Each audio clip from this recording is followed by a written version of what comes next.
Welcome to Nursing Uncensored. I am Adrianne, and I am here with a special episode. We are going intercontinental today. We are jumping across the pond to UK, specifically Scotland. Welcome to Isla. She is a nurse. Hi, Isla. Hello. Thank you for having me. Yes. I'm super excited. We have only really chatted through Instagram. This is the first time we've talked. So this is a brand new. I mean, I've had a lot of new friends on the show, but this is super new. We have not prompted this. We have not talked about any of the things we're going to talk about tonight. So this is a whole new sociological experiment in social media. So yeah, I am fangirling a little bit though. Well, and it's so funny because I'm fangirling about you, because what caught my eye about your profile, I immediately related to you because I was seeing all these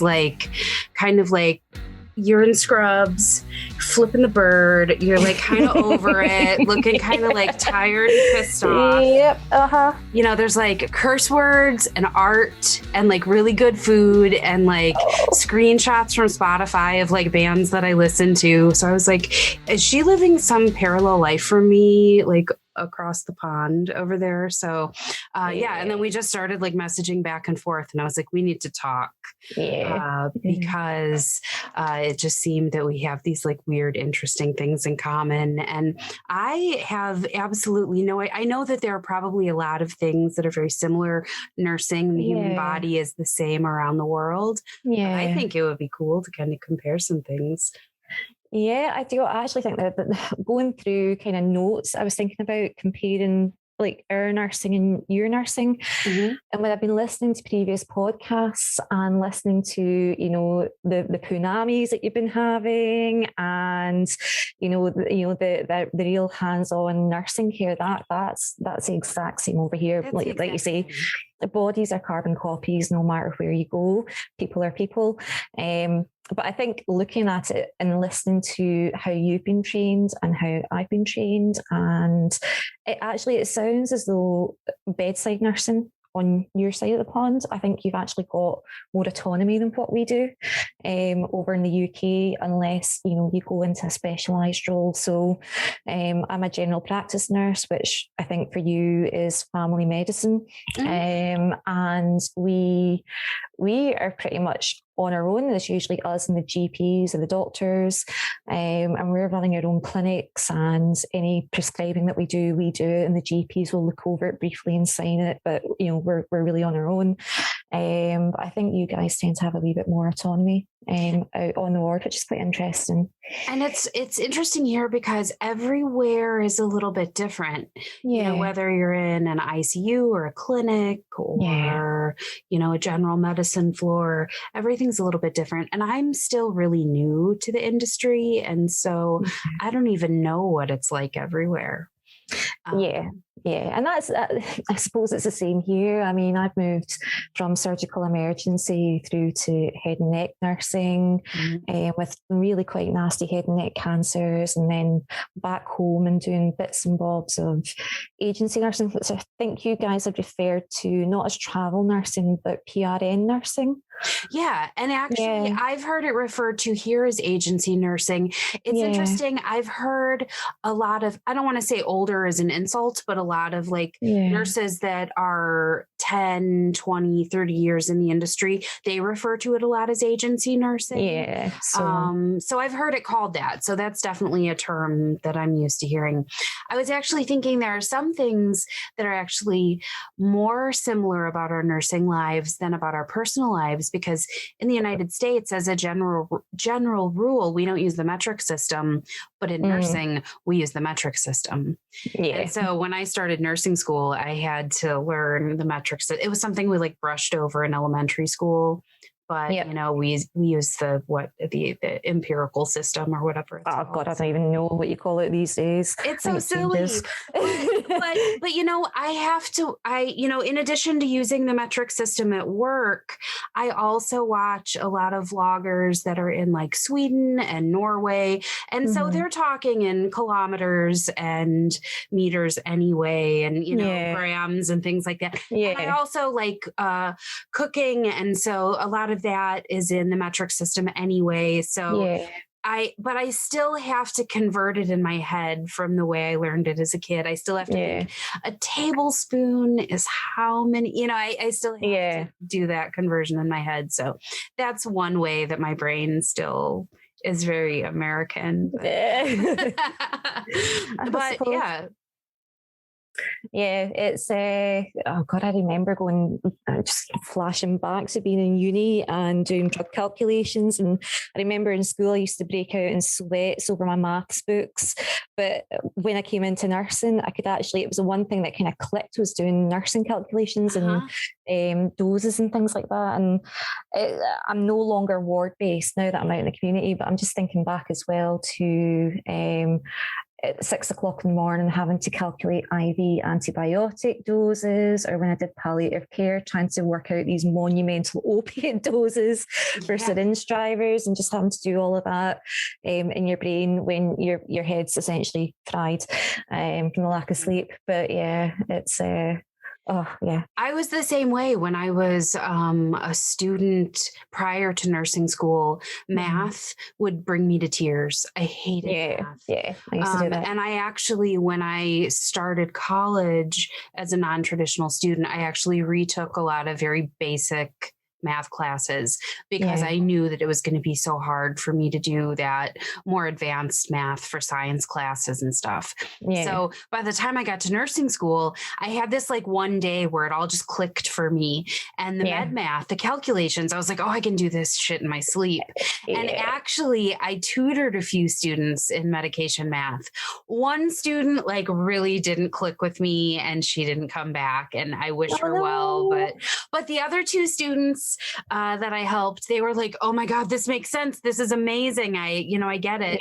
But that's the only kind of math that I can do. And I'm really lucky because the charting, the electronic medical records we use actually communicate with our IV pumps. And so it does all of the dosage calculation for us. So the only way we need to actually do that calculation is if we were to have like some kind of power outage, or if the EMR were to go down and we needed to do those calculations manually. But that would be like in an emergency situation. So like that is fancy. Yeah, it is really fancy. Yeah. I still find myself bringing out my phone in front of patients trying to work out the dosage that they're going to need for whatever their medication is in the practice, or whipping out a calculator. I mean, I've had to do it, but it's rare. It's rare.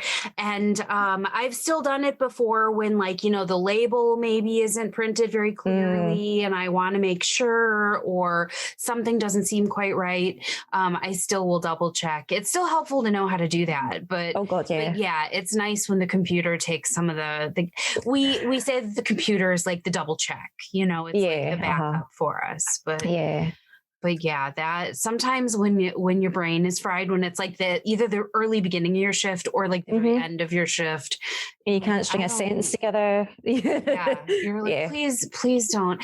The good news is my hospital is blessed with pharmacy technicians that do all of the like compounding and the mixing for us. So I'm very, very lucky in the hospital that I'm in. We have a lot to do when our patients are very sick, but I'm very, very lucky that I'm not like in the med room cross-eyed trying to like make sure exactly. My brain just won't compute. Believe me, I recognize how lucky I am. But at the same time, I also recognize that there's a downside to it when you're standing around waiting for the pharmacy to send you a medication that was due like 2 hours ago. And you're like, is it? Yeah. So there's always like a flip side to the coin, Yeah, no, absolutely. So how did you get started in nursing? Like where did you come from? How did you become a nurse? Well, my mum, who's actually now past her 40th year as a nurse in the NHS, was it this year? No, it was this year. I don't know if it's maybe come through her, because she was a single parent with me and my brother, and I always remember going off to work and then coming back home and having the smell of the hospital on her. And I don't know if it's maybe something that's come through the blood, but I was always drawn to medical things. And I think initially when I was a teenager, I wanted to be a midwife. And that came through watching documentaries about maternal wards in the NHS. And I was maybe about 13, 14. I was like, oh, that's what I want to do. Now, I think if you handed me a baby, I'd probably fling it back at you. I know, me too. My coil is, I'll give it a cuddle, but my coil's staying well and truly stapled up there. Yeah. I'm just, I'll have a dog. Thank you. Me too. I think I wanted to be a paramedic at one point as well. And part of me still plays with that in the back of my head. And when I was 17, back when I first applied to nursing, the earliest that you could join a course was 17. And I'd actually applied to go and do midwifery. And I passed and I got into Paisley University, which is down kind of like the west of Scotland, and passed the interview, passed all of that fun stuff, went to do my occupational health assessment, and I got failed by the doctor for having eczema. And I was told at the time that if I had any breaks in my skin, that MRSA would colonise on me and I would infect both my mum's and my baby's. And I could not appeal it. And I was devastated at that stage. And I think I'd spoken to one of my mum's union reps to get a wee bit more of advice. And she went, Isla, why don't you go and do your nursing and then go back and dual train, which we can do in the UK. So I've actually had a few friends who've gone from nursing to midwifery and carried both qualifications. And went and started my nursing course, waited about a year, started my nursing course when I was 19, and haven't looked back. I got my degree when I was about 21, 22, moved to Oxford, and brand new, fresh out of nursing, had never left home, left a relationship to go down, which then ended when I went down. I was left brokenhearted. But I was in Oxford for 3 years in surgical emergency, and I mean, that place made me and broke me and then remade me again. Really high acuity patients. We had our own triage where the ambulance service would quite often bring suspected surgical patients up to us and bypass the emergency department. There were like 3 units all squished together. I had my first arrest there. We would encounter massive GI bleeds. We did upper and lower GI, head and neck. I had my first tracheostomy patient there, which made me hate tracheostomies forevermore. It was quite an intense unit. It was once you got out of your kind of we have preceptorship periods, but mine was really short. It was only 2 weeks, and you were kind of flung out into the wild on your own. So it was sink or swim. And it was hard. It was bloody hard. So you would have a caseload of 6 patients of ranging kind of illness, and quite often short-staffed. 6 patients at one time. 6 patients at one time. Oh God! That is a good patient nurse ratio for here. Quite often, when I moved back home, and I would go and do agency shifts in Scottish hospitals, it could be 10, 12 plus patients sometimes that you had. So, oh my, it can be a wee bit of a squeaky bum moment. Then I moved to London to a head and neck unit, which was interesting. Lots of quite really nasty head and neck cancers. Quite sad cases as well. And I wasn't well when I was down in London, so I ended up moving back home, did some agency nursing, did quite a lot of palliative care with that, which I loved. I absolutely loved. I love palliative care as well. Yeah. And then my mum at that stage, she was a practice nurse, and that's when I fell into practice nursing. I came across a GP surgery that was willing to train. You didn't have to have primary care experience, but they would take what you had and then mould it. So went into general practice nursing, and I've been here now for the last kind of 6 years. And I'm also a primary care nurse for the GP out of hours service. So we kind of see all the acute presentations of the chronic diseases that I look after in the practice. So and my practice role is covering, diabetes, heart disease, stroke, hypertension, asthma, COPD, the nurses really, we are the ones who will manage these patients. We're the ones who will manage their medications. We will follow up all their blood results. We'll review them. If there's something that we're not happy with, that we're not happy with dealing with, we'll then pass that on to the doctor. Women's health, I do a lot of that. So your pap smears we would do, sexual health, which I really, really enjoy as well. I'm kind of halfway through a postgrad in sexual and reproductive health, which is brilliant. And once I can get some time, then I'm going to go back and finish off the last 2 modules for that. Nice. Just completed another uni course for diabetes. Do quite a lot of travel health as well and vaccination for that. Okay, so what don't you do? It sounds like that's a shorter list. Yeah, a lot of treatment room duties. So we do things like wound care, so both acute and chronic wounds as well. I think the only thing that we don't touch in our practice is chronic leg wounds. They'll go away to either the vascular nurses or the local kind of community treatment room. We'll do a lot of like cancer injection therapies, like hormone suppression, contraception injections. I think GP covers a lot. We cover a massive area. So you've accrued like a lifetime's worth of experience in like a decade, basically. Yeah. So I qualified in 2010, which is quite scary to think back that it's been that busy and it's gone so fast, and here we are now in a pandemic as well.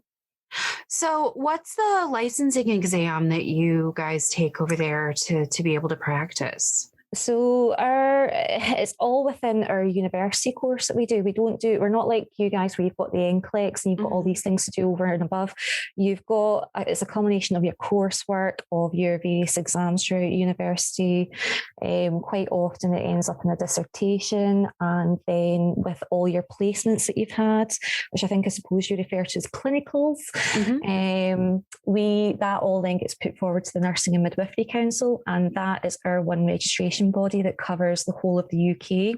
So I know that you guys need to if you want to move to a different state, you've got to re-register in that state. Yeah, it's like everything you have to do, there's like a sudden death. It's like a fear factor every time you want to do something. You have to like have this big high stakes thing that you have to do to all the stress that you don't need.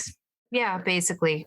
I mean, the Nursing and Midwifery just like Council, completing your coursework and certifying that you've satisfactorily completed all your coursework. Yeah, you have to go in and well, no, our portfolios all get collated, and then the NMC they might pick on you at any stage, both as you're qualifying and after you're qualifying, and say, right, go, show us your evidence for that you can do what you can do.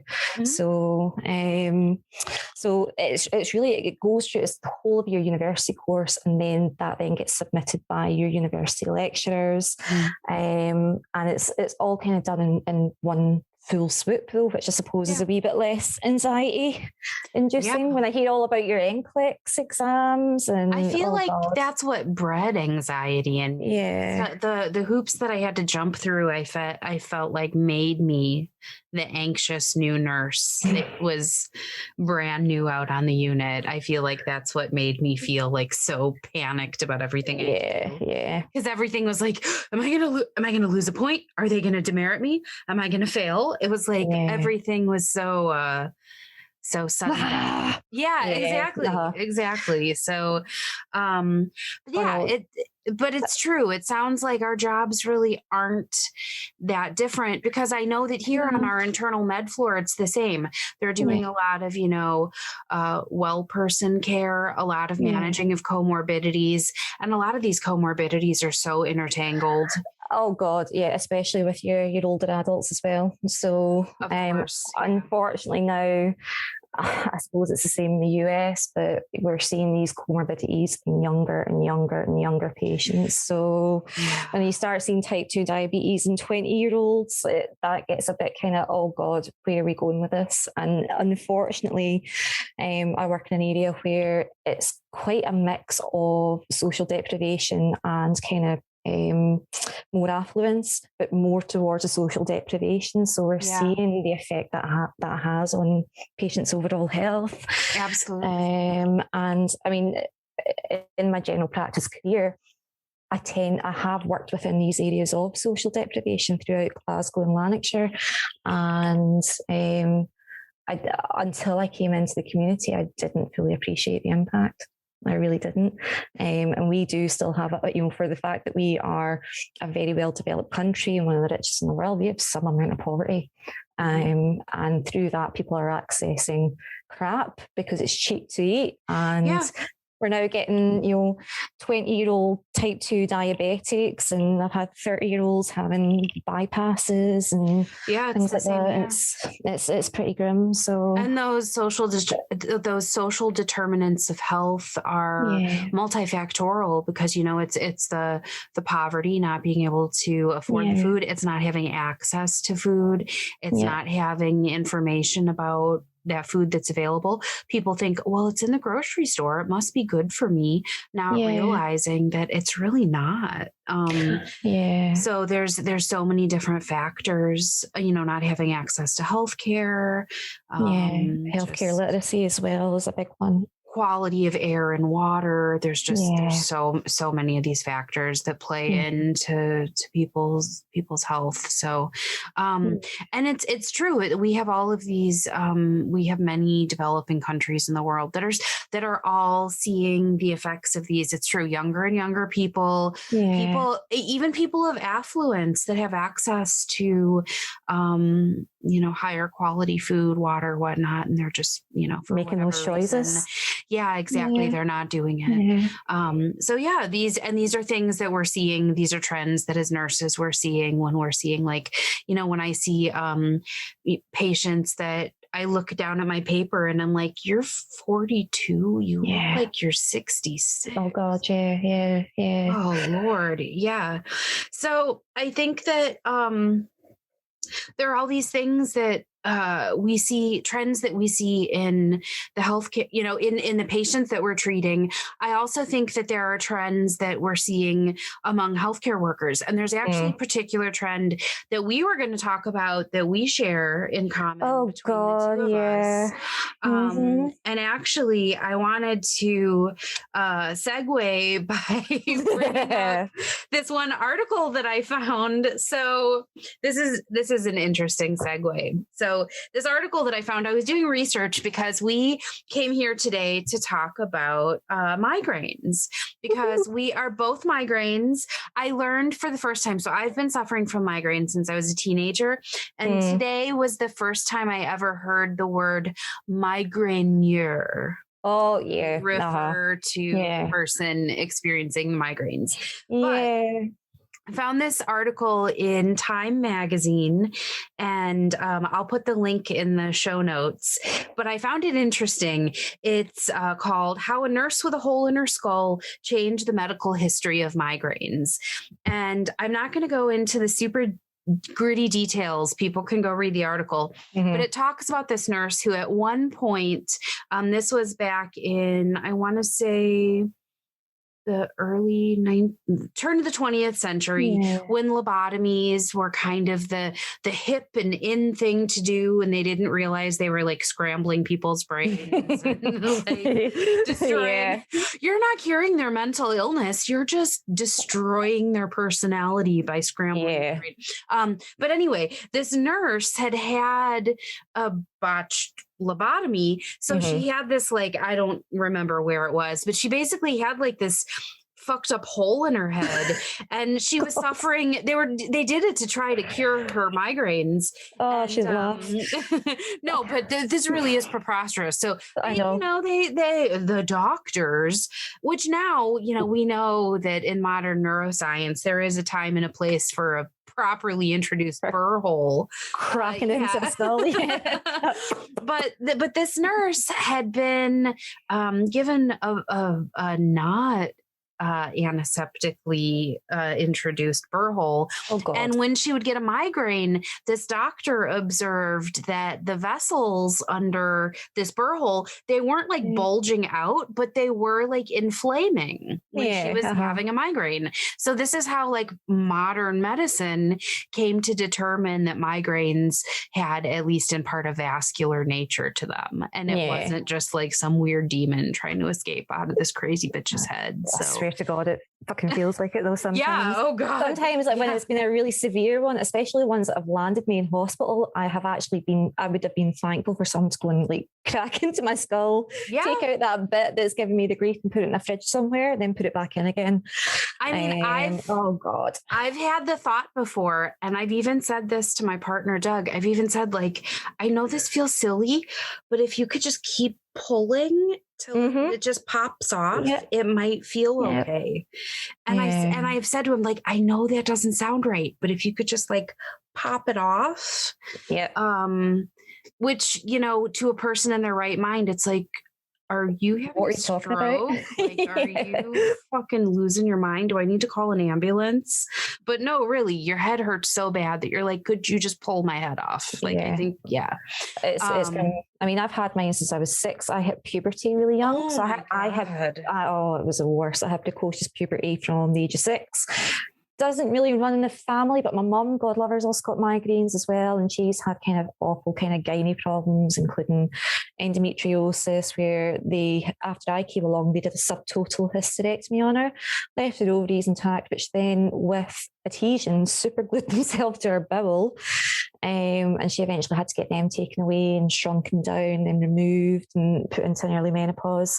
So I kind of blame half my gynae issues and migraines on her. So stop right there, because all of a sudden now I'm like, okay, what does that have to do with anything? Because my mom had endometriosis and had a full hysterectomy, and what we'll have to talk later, because now I'm like, does that have something to... Sorry. Hormones. Yeah, hormones and hormone blockers and stuff as well. Okay. Well, please continue. But as you said that, I was like, wait. Yeah. Story unravels. So, hit puberty at the age of 6. Migraines started around about then. I got given GnRH injections. Now, don't ask me what one it was that I was given, but I give them out quite often to prostate cancer patients and breast cancer patients as part of their therapies.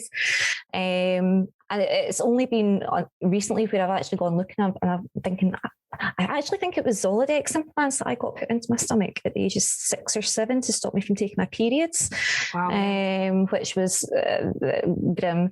But I developed really, really young, and then the headaches came, but they weren't as frequent as they are as I've gotten older. I had to get taken off the combined contraceptive pill at the age of 19 because they thought you're going to stroke out. Let's get you off that. Got the Mirena coil put in, which was a godsend.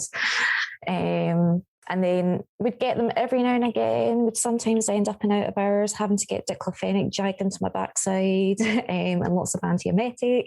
And then around about 2012, they just ramped right up. So as a result, now I am on a shitload of medication to stop attacks. So not only am I on a triptan nasal spray because I vomit so much, I've got prochlorperazine buccal. I now have to use diclofenac suppositories, so I don't have to get dragged in the arse every time I have an attack. It's not been unknown for me to go up to one of my colleagues at work, whether it's been in the practice or if it's out of hours, and go, can you please give me a Voltarol injection, please. And then the year before, a colleague did it for me, and then I took a massive abscess on my backside, which was brilliant. It was grim. Went to my own GP and he drew around it. He went, if that gets any bigger, you're getting admitted. So put IV antibiotics. So just watch with that. If you're getting Voltarol injections, it can cause necrosis and abscesses if you're not careful.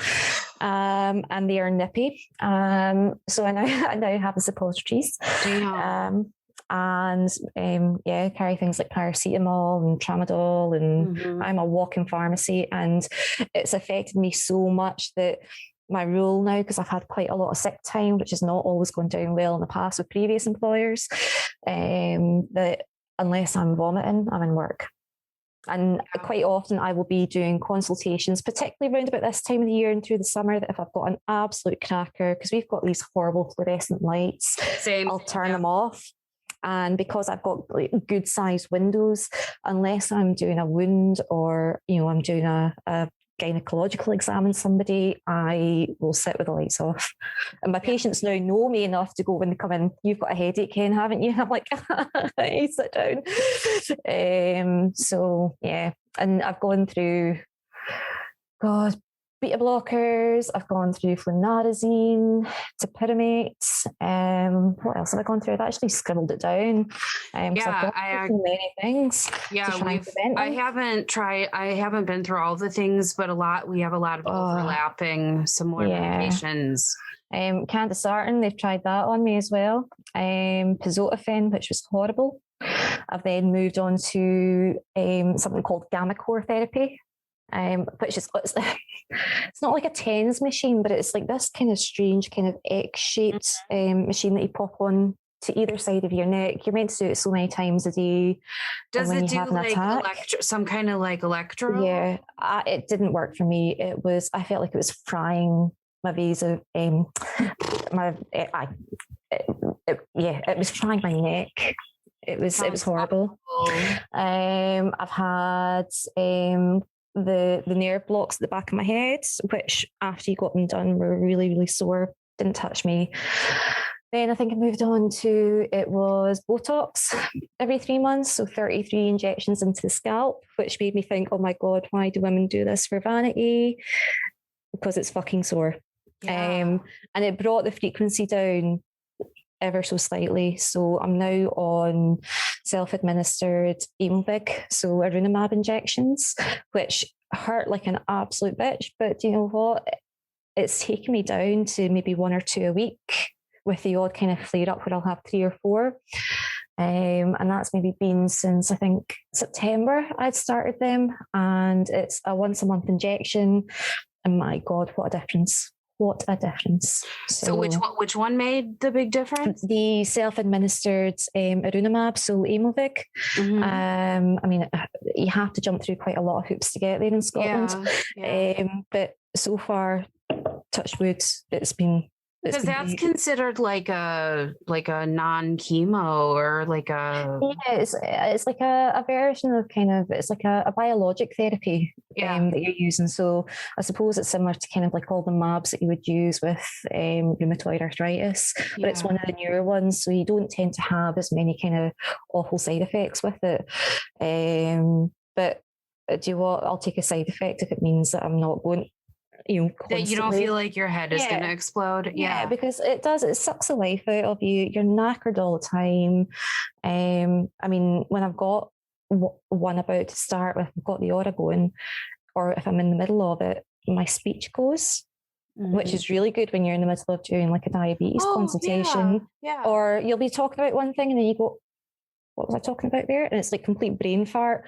So you're thinking this patient's going to think I'm on something, or, I've had that worry before too. Like people are going to think that I'm like on drugs or that I'm drinking because my balance gets a little wonky. Mm-hmm. I've thought before, like when I go home sick with a migraine, or like there have been times before, there was once that I was picking my boyfriend up from the bar.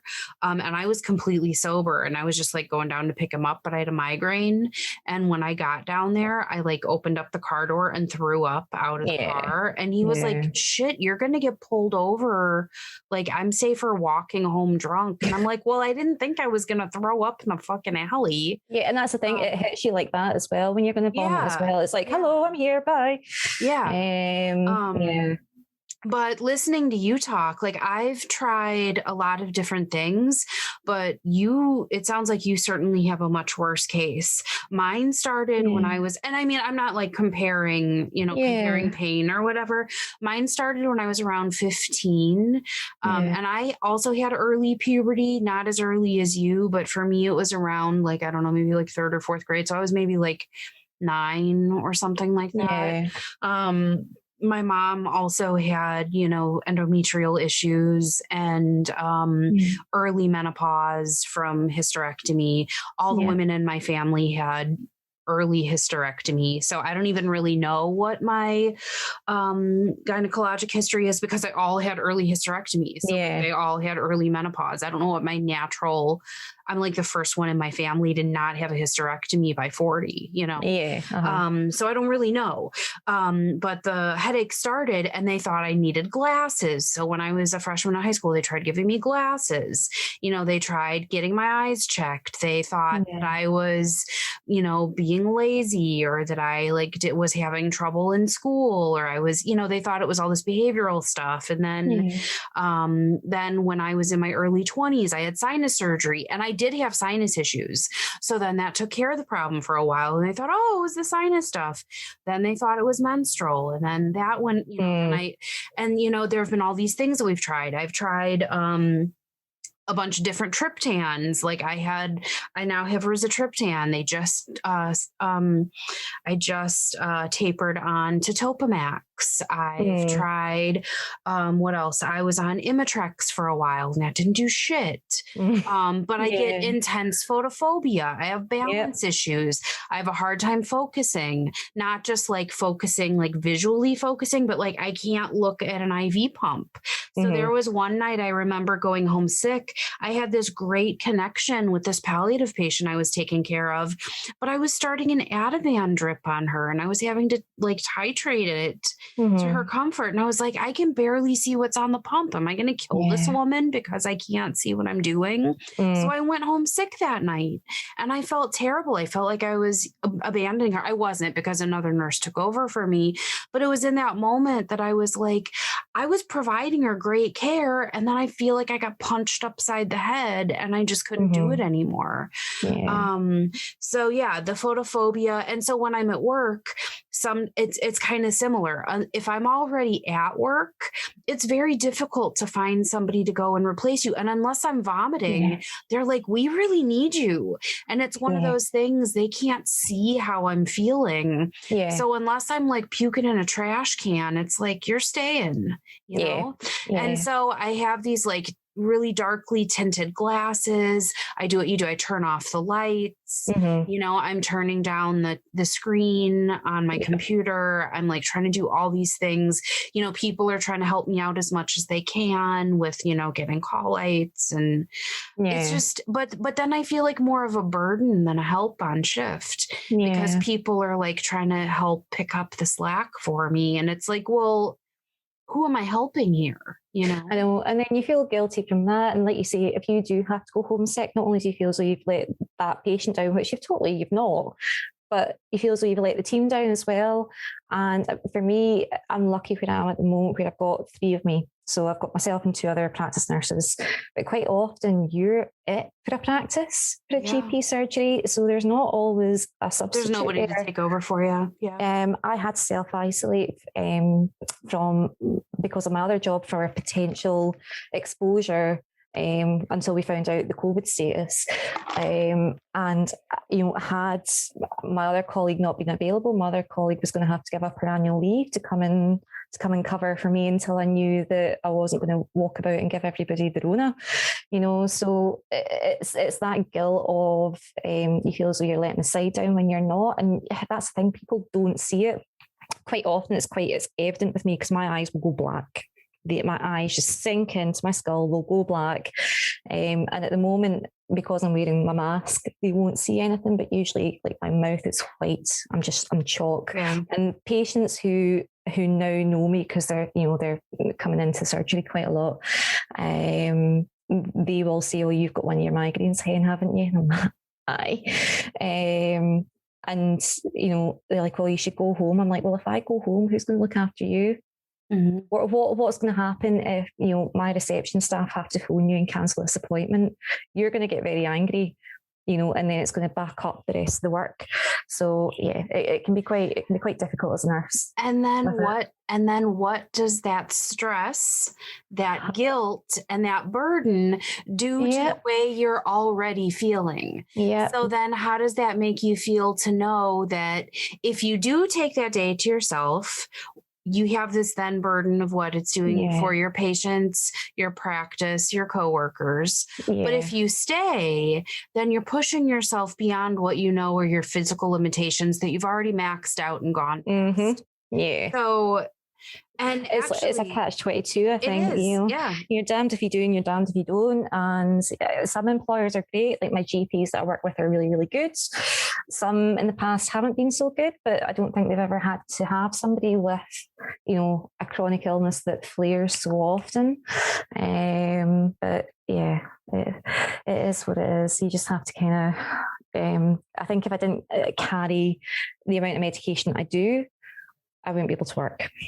And actually, I pulled up some studies. I'll link some of these below as well, that the World Health Organization recognized migraine as an important public health concern and listed it as one of the leading causes of disability in the world. Mm-hmm. And that because of work stress and the factors that come along with it, healthcare professionals, specifically nurses, have higher levels of stress and higher levels of migraines than any other healthcare professionals. And are you surprised? We get dumped with everything, really. So, and the study that I found, I did like a quick database.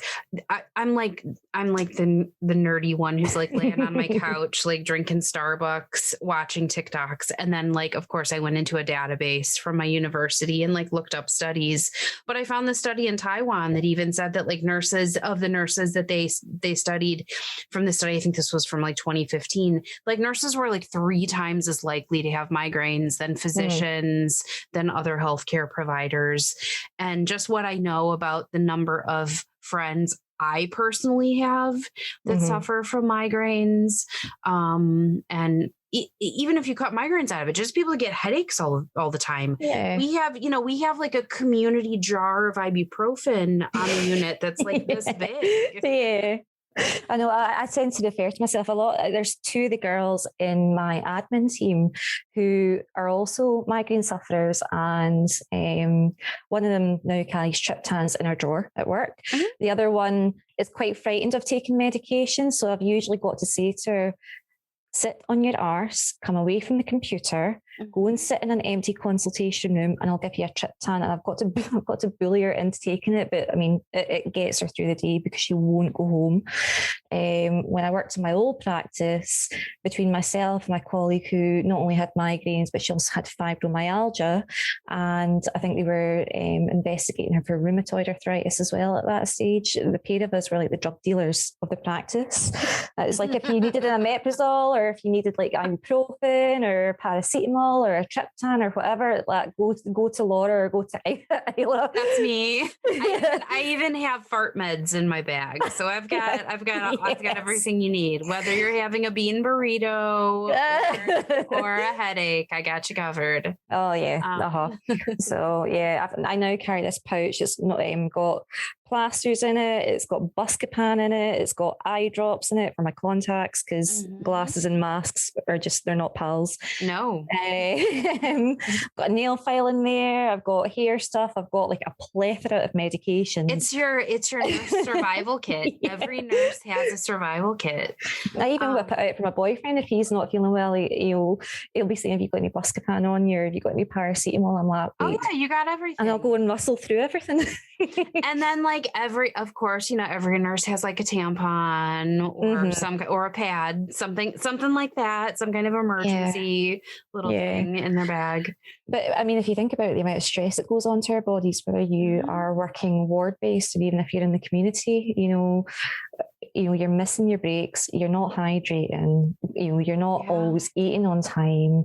Even in the community, last week I was on my own. I had a colleague who was on leave, and my other colleague, because she had covered for me, it meant that she took one of her usual days off to balance out hours. So it was 20 hours on the trot with barely time to pee, no break, leaving late because I'm trying to catch up with all my referrals I need to do into secondary care, and patients being patients, and especially post-pandemic, well, not post-pandemic, but during the pandemic, with lockdown 1.0 in Scotland, they were too scared to approach, the GP surgeries in the hospitals. So a lot of things get stored up. So on an appointment, they'll come in for one thing, but then it ends up, it'll grow arms and legs. So then they've got all these issues that you then can't ignore and say, right, make another appointment, come back and see me. So you end up, you don't have time. And then you've got to move on to the next patient. And then on top of that, you've got like your phone calls that you make. So I can have a full clinic and then like a full clinic's worth of phone calls. And it's intense, It is. And I've had to, over the course of the last like many months, because of the added stress and the added, like, we're not sleeping as well. There's added caffeine in our diets, like the added stress, like the extra people around us and in our homes all the time that are driving us crazy, like all these extra things. And so I have what I call my migraine mitigation protocol. Okay. Oh, very high tech. No, right, it's just, there are just certain things that I try to be really conscious of. Like, for example, I wish I had it here. I bought this jug. It's like a 2-liter jug that I put my water in. It seems ridiculous, but honestly, it's been working for me. I fill it up when I get to work. I drink that whole fucking thing while I'm at work. And by the end of the day, I have like pee that's the color it's supposed to be instead of like, looking like swamp water. Yeah. And I keep, I keep my neck massager plugged in by my bed, ready to go. I've been keeping my, headache. I've got a bottle of headache medicine by my bed. I've got a bottle, but basically any place I can sleep, I've got headache medicine. Anywhere I sleep, I've got my sleep aids. I've got an ice mask in the freezer at all times. I'm just trying to have all this shit like ready to go, so that if I start to feel an aura, I can just gather up all these things and just immediately jump into like fuck off migraine. Yeah. Because I just, it's like you've said, even if I have protections in place, I'm not trying to screw over my coworkers. I'm not trying to sign off every time. And not only that, but even if my job was magically protected by fairies forever and ever, I don't want to feel this way. Yeah. Like, I don't care if I can stay home every day that I have a migraine. I don't want to be throwing up in my bedroom. I would rather be at work, like being a functioning fucking human being. Yeah. So I think that, obviously, like, there's only so much that like your little kit of at home self-care stuff can do, and you need to like actually get to a doctor and use whatever resources you have. But I think it's also really nice to know that if there's a series of things that helps you, make sure that those series of things are available to you every time. Like, reset immediately, because I would always I'd have a migraine the next day when I have like my migraine brain fog hangover. I wouldn't put everything back. I'd like leave everything a mess. I wouldn't put a trash bag back in the wastebasket. And then the next time a migraine rolled around, I'd be like, fuck, I don't have anything that sorry, I just dropped like 10 F-bombs in the last like 2 minutes. Wait, it's fine. Don't worry. That's what happens when I talk about migraines. I get it gets you angry. It does. Upset. Yeah, I'm not as good at putting kind of self-care things in place. I mean, I work full time, so my contracted hours are 37.5. But on top of that, I also work with the out of hours. So that's an extra, although it doesn't sound much, it's an extra 5 hours of triaging patients. That's a lot. 5 hours is a lot of hours. You can go through quite a lot of fucking patients in primary care. It's come down a bit since the pandemic's kicked in, because we're not going in face-to-face triaging as much.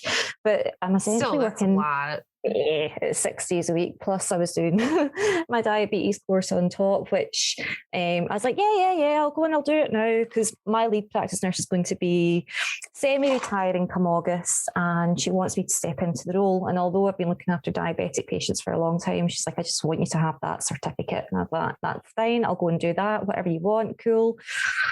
Not thinking at what cost in the middle of a pandemic, which was a bit silly. But, the things like you're talking about, like your neck massager, I want one of them so badly. I bought one for $30 at the drugstore on an impulse. It was the best thing I ever bought. Because I often just do it. I'll be sitting at my desk, or I'll be, fannying about with a burns wound or whatever, and I'll go back to my desk and I can find myself, and I do it when I'm driving as well, and I'm click, click, click, click, click, and everything just cracks. Not even lying. People will say that I blow money on shit I don't need. I'm in my guest room. I have one in my guest bed. I have one in my real bed, and I have one in my locker at work. Some people will tell you that it is a waste of money. I use every single one of them. And when I use them, I have no regrets in my life. Oh, really? Right. Okay. Marked and duly noted. So and they're like $25, like I said, got it at the drugstore. Mm-hmm. It's just like one of those things that just has like roller balls, and I have no regrets when I use them. Yeah, I do. I've been eyeballing. There's a shiatsu kind of massage neck doodah thing in one of the catalogs that I tend to build up a lot of credit on. I keep this under my desk for my feet. Really? I have no regrets. No regrets. Well, when I use this after my shift, I'm telling you. I'd made a pact with a girl on Twitter, again, another kind of advanced nurse practitioner, and she's like, oh yeah, I can't wait once, lockdown lifts and we can go, and like go for spa day. She went, I'm going to have an isolated spa day where I don't have to speak to anyone, just get massages, just get facials. I was like, oh, I might join you, but I'll sit at the other end of the spa and just not talk to you. Like, I just want to get like a full blown back and neck and head massage. That is the one thing I'm gunning for, apart from fixing the roots. That's the one thing that I'm gunning for once this shit goes. But yeah. Like, I don't even need my hair cut. I just want somebody to like wash my hair for like 20 minutes. Yeah. And my hairdresser is quite good. She gets right in there. So yeah, that and a head, a neck, and a back massage, and I'll be a happy girl. Yeah, I'll be a happy nurse. So, but yeah, I used to be quite good at drinking water. I used to have one of those big jugs that you're talking about, and it was great because in my old practice, the toilet was right across from my room. So in between patients, I could leg it. Now it's like halfway around the fucking health centre. So I've got to go on a big mission to get to the toilet. So I'm not that good with drinking anymore, which again prolongs the problem. So I think you're a wee bit better with the self-care. I'm just like, I'll just take painkillers, go to bed, it'll be fine. But yeah, it's I keep getting shouted at for doing too many hours and not sitting in my arse as much. And then when I do sit in my arse, I'm like, right, I need to be doing something. It's like you can't win. I know, it's always something. It's hard. Yeah. It's really, that balance is hard. All I can say is thank fuck I've got no kids. Yeah. I'll keep my dog. My dog's in the other room. I would love to have him in here when I'm recording, but he just wants to play the whole time. So you would just be listening to him slobber. I play with him. My partner is in grad school and all of his classes are online. So whenever my dog jumps into his lap during class, it like stops the whole class and everybody has to stop and appreciate the dog. Yeah. Yeah. So it would just, I'd never get interviews done. It would just be like the his name is McNamara, so it would be McNamara. Oh my god, it would be the McNamara show all the time. And he's a wee Boston as well. I love Bostons. Yeah, he's pretty fucking fantastic. He's a great little dog. So I know. I think if I didn't do the hours I do and my rent would allow it, I would have like a pack of dogs.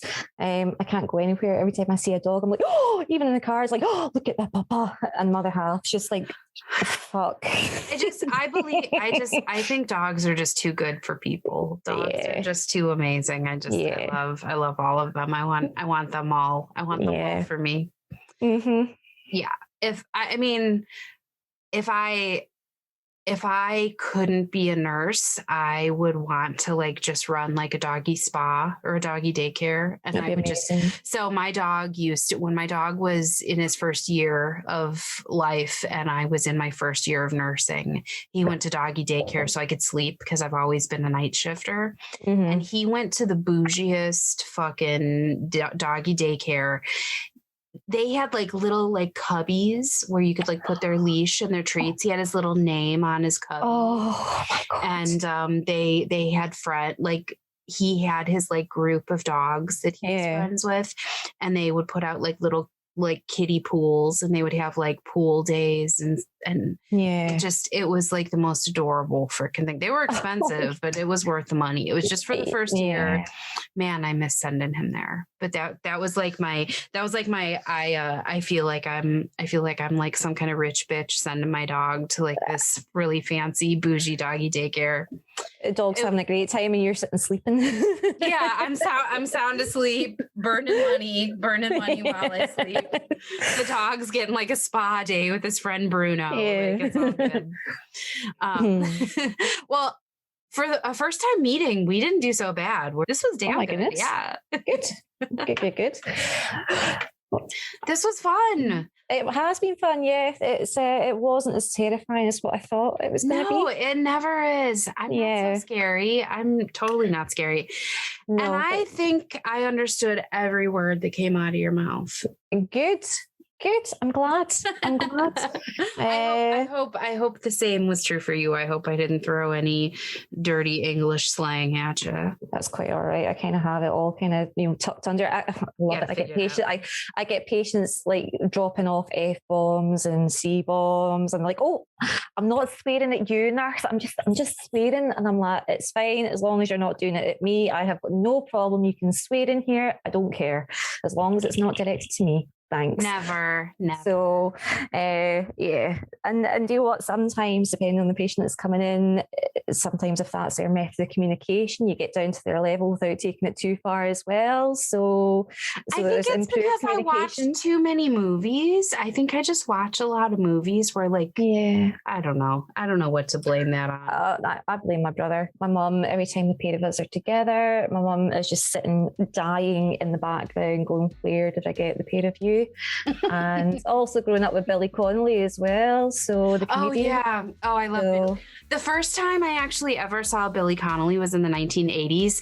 He actually played a high school teacher on an American TV show called Head of the Class, I want to say. Really obscure. I'd have to find it. I'll try to find a link and send it to you. Mm-hmm. But yeah, super obscure. I'm sure a lot of Americans wouldn't even remember that. But yeah. Oh my goodness. I'll try to find out. Oh, whenever I saw he was getting his second COVID vaccine, his wife had posted on Twitter, Billy's had his second jag. And I was like, he must be preserved at all costs. Yes, save Billy. Although he looks like Scottish Gandalf now. He's completely Snow White. The beard's getting longer. The wee glasses. I love him. Oh no, I love him. I love him. But one thing that you should maybe check out if you can on Netflix is a Scottish comedy programme called Still Game. And it's about all these Glasgow pensioners going through their lives in a made-up place called Craiglang, and it is fucking hilarious. I'm into it. You should go and have a wee look at that. It's very funny. I'll check it out. Very funny. Into it. All right, excellent. Well, thank you so much for joining me. This has been a great interconstant episode. Thank you, Isla. No, thank you very much, Adrianne. All right. Well, I hope we get to talk again soon. Yes, please. All right. Well, happy nursing to you. Happy nursing to you.